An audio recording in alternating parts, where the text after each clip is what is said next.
Ya, Assalamualaikum warahmatullahi wabarakatuh. Kami dari Kelompok 4 website tracking akan mempresentasikan tugas besar APPL kami.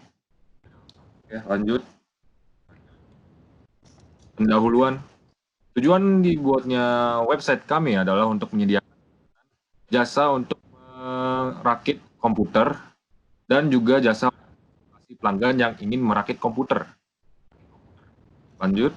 Ruang lingkupnya di sini, jadi kami akan membuat website dan jasa untuk memberikan bantuan berupa jual beli perangkat lunak komputer, maksud saya perangkat komputer, dan juga akan bisa konsultasi untuk pelanggan yang tidak tahu apa yang ingin dia buat.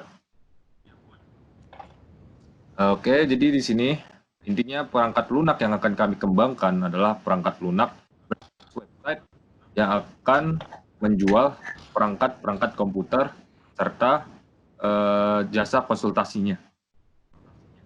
Untuk slide selanjutnya akan dilanjutkan oleh teman saya. Baik, selanjutnya saya Faris akan mempresentasikan tugas besar. Next. Oh ya, bentar, balik. Statement of objektif perangkat lunak yaitu produk ini yaitu produk baru kita buat dari awal, lalu produk ini didasari dari keresahan klien kita, pembeli, dalam melakukan proses rakit komputer dikarenakan tidak ada referensi dan tempat yang bisa memberikan saran dan masukan kepada mereka. Nah, juga kita bisa mereka juga bisa melakukan pembelian perangkat yang diinginkan. Selanjutnya, perspektif dan fungsi perangkat lunak. Fungsi utama dari produk yang kami buat adalah untuk menyediakan tempat pembelian perangkat komputer. Juga bisa menunjang fungsi utama pembelian ini, kita bisa memberikan fitur untuk melakukan konsultasi kepada pelanggan mengenai perangkat apa saja yang menunjang kebutuhan dari pelanggan kami. Next. Profil dan karakteristik pengguna di aplikasi ini yaitu ada 5, yaitu konsultan yang memberikan saran kepada pengguna kami, yang konsultan ini memiliki terkaitan kontrak dengan produk kami. Nah, lalu yang kedua yaitu pengguna biasa, yaitu orang yang ingin membangun komputer namun tidak memiliki kemampuan atau referensi mengenai komputer yang dibutuhkannya. Nah, pengguna ini bisa melakukan konsultasi kepada konsultan. Lalu yang ketiga, pengguna yang ingin membeli perangkat komputer, ya bisa langsung beli saja, juga bisa beli dan konsultasi kepada konsultan yang kami punya. Lalu yang keempat yaitu admin. Admin ini bisa mengelola barang dan pesanan yang berada di website. Lalu yang terakhir manajer, yaitu orang yang mendapatkan laporan keuangan dari transaksi di websitenya. Selanjutnya akan dijelaskan oleh teman saya. Oke, lingkungan operasi yang akan dilakukan oleh produk yang kami buat ini adalah dalam berbentuk website sehingga dapat diakses dalam smartphone maupun perangkat kelas seperti PC atau laptop dengan operating system yang berada seperti di Linux, Mac, Windows. Dan untuk batasannya, sistem ini dibuat untuk sebagai sarana jual perangkat dan melakukan konsultasi dengan membuat akun serta barang-barang yang ada di sistem ini disediakan oleh para pengelola sehingga bukan dilakukan oleh para pengguna yang menjual perangkat. Dan terakhir asumsi yang ada di SKPL ini, pertama tiap user diperbolehkan melakukan aktor yang atau operasi yang dia dilakukan saja. Kemudian asumsi pada halaman login masing-masing akan menuju ke menu masing-masing user. Diasumsikan juga registrasinya dilakukan oleh pelanggan karena konsultan, admin, dan manajer adalah bagian dari badan usaha, dan diasumsikan aktor juga merupakan sudah melakukan login sebelum melakukan aksi pada use case.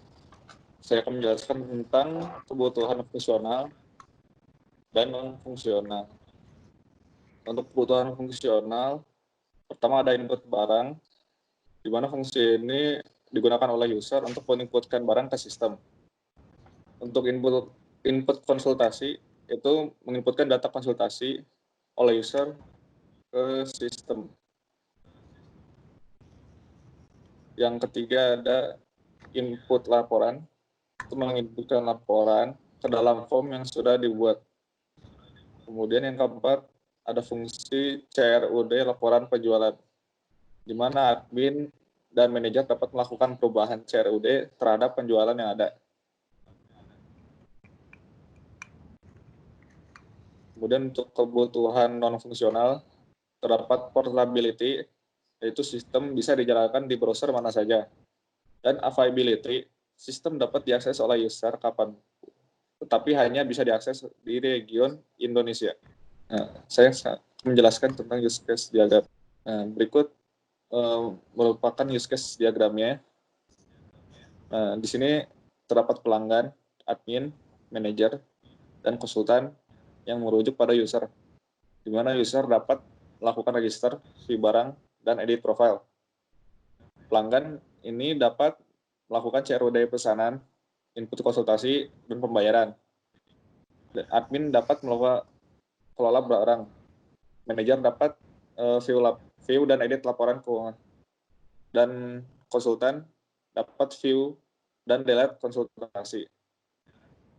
Semua use case ini terinclude dalam login. Aktornya di sini itu admin. Prekondisinya itu data barang tersimpan di database barang, dan post kondisinya admin telah menitipkan data barangnya.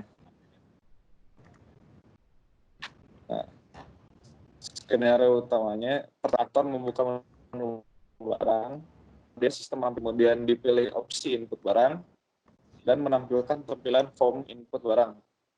Diisi input form data barangnya, kemudian klik simpan. Dan sistem akan memeriksa apakah inputan valid atau tidak. Jika inputan valid, maka akan lanjut ke langkah 10, yaitu inputan data barang akan disimpan ke dalam database dan menampilkan data barang yang sudah diinputkan.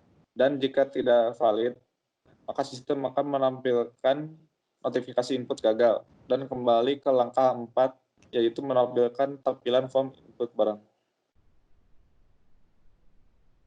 Selanjutnya ada kelas diagramnya, yaitu ada admin, user, dan barang.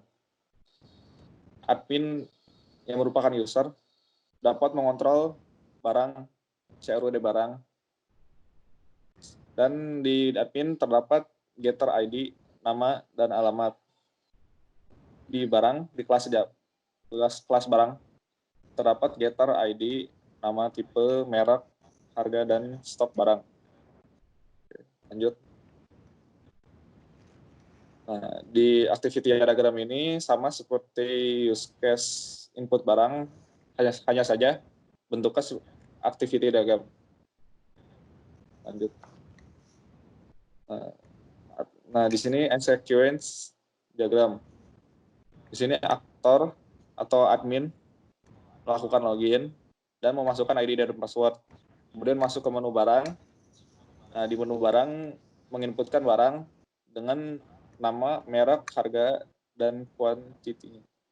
Dan kemudian diinputkan dan masuk ke database. Dan dari database akan mereturkan data barangnya.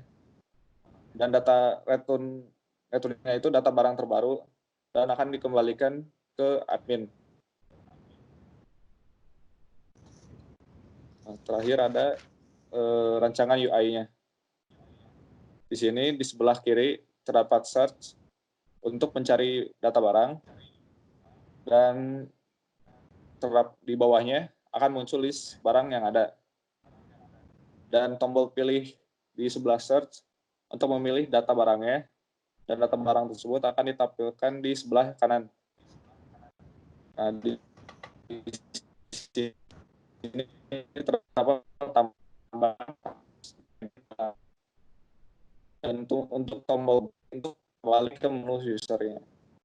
Proses pengeditan laporan dilakukan oleh manajer dan admin, prekondisinya data laporan ditampilkan, dan post kondisinya data yang diubah disimpan. Jadi step by stepnya, pertama adalah memilih menu, lihat laporan keuangan, menampilkan laporan keuangan, sistemnya manajer dan admin mengklik data yang ingin diedit, kemudian sistem menampilkan data yang ingin diedit, dan manajer mengubah value dan akan diklik tombol simpan, akan menyimpan atau tambah nantinya.